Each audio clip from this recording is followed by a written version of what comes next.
Hey guys, welcome to Miami Masterclass episode 5. My name is Ian. Let's get straight to it. We are at the beginning of June now, and we are sitting 22-28 in the National League East. And we've had a bit of a mixed finish to the season. When you last joined us, we took on Atlanta and we won 5-1. Then we lost the next two against the Braves. We took on Arizona and we shared the spoils with 2 wins each, and they're not much better than us, if not slightly worse. I was a little disappointed. Michael Morse has been in very poor form lately. Baltimore, we also lost that series with the lone 4-1 win on May 23rd being the one bright spark. Heckavaria having a bit of a shocking game as well. We took on Pittsburgh, who aren't much better than us either. We actually won 2 of the 3 games. The third game actually got postponed because of weather. And then we took 2 games from the New York Mets, who are hovering right around 500 ball. A couple of transactions to talk about as we head into June.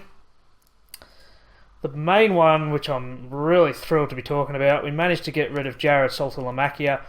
He had a bit of a whinge to me saying that the team's a flop, we're not going to go anywhere, he wants out.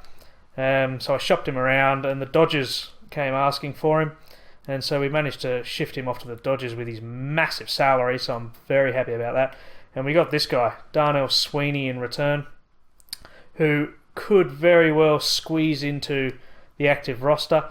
Not quite ready to push Heckavaria out yet, but he's got all-around good contact. Discipline could do with a little bit of work, and his defensive ratings aren't too bad, and he's a bit of a speedy guy as well. So he's going to be hovering around in AAA for the time being. He was my main man. He was going to be my replacement for Heckavaria in the future. But the following day, the Chicago Cubs came asking for Jose Arena, and they offered me this man, Kyle Schwarber. I mean, again, I think we did very well out of this one.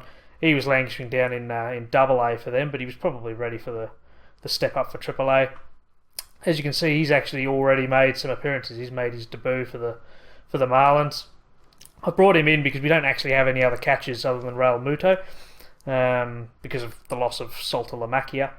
So Kyle Schwarber is only making spot starts, and he's not doing too badly. He's batting .231. So we lost Jose Arena to the Cubs, and you know what? I think we did all right there. I think we robbed the Cubs a little bit, and then.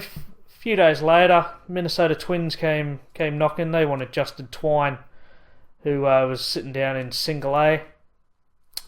Got good base running ability, but he still needs a lot of work. His contact needs to move up a bit, and his defensive ratings aren't too bad either.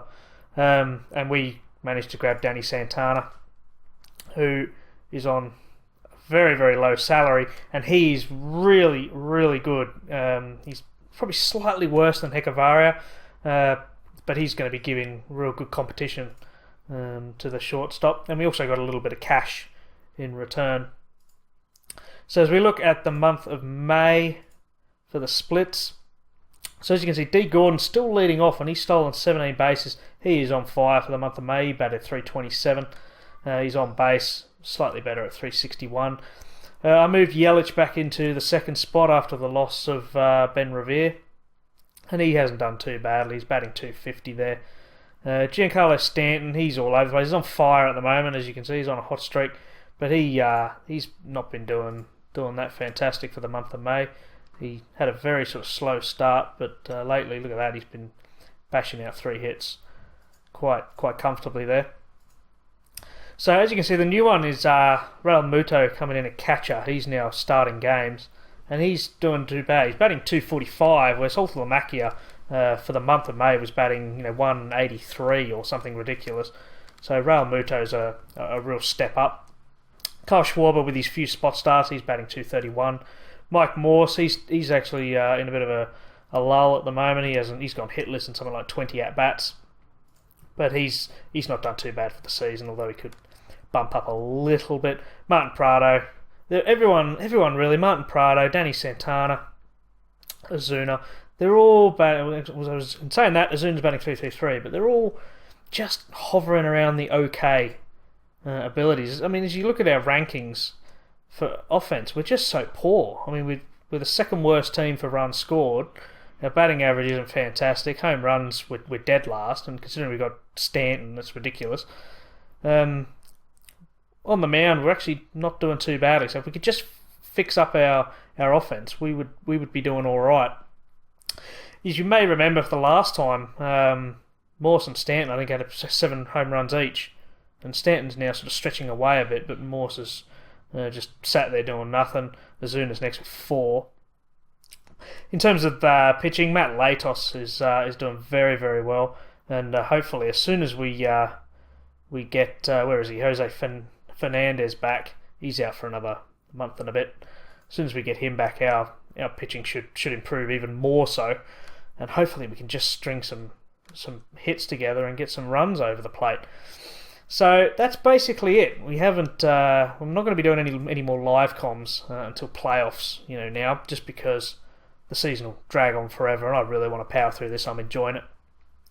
Heckavaria, I'm looking to offload him. You look at it, for the month of May, he's batting 169, and for the season, he's only batting 233. He's 26, arbitration at the end of the year, so I shouldn't have too much difficulty in getting rid of him. And what with Danny Santana coming in, hopefully, although I'm saying that he's only batting 91, but he has made a few pinch hit starts. Suzuki I'm also looking to get rid of, and hopefully I can get some decent prospects for him. If we have a quick look at the standings, I say we're a long way down. Giancarlo Stanton's actually leading home runs in the National League, with Edwin Encarnacion leading the entire MLB.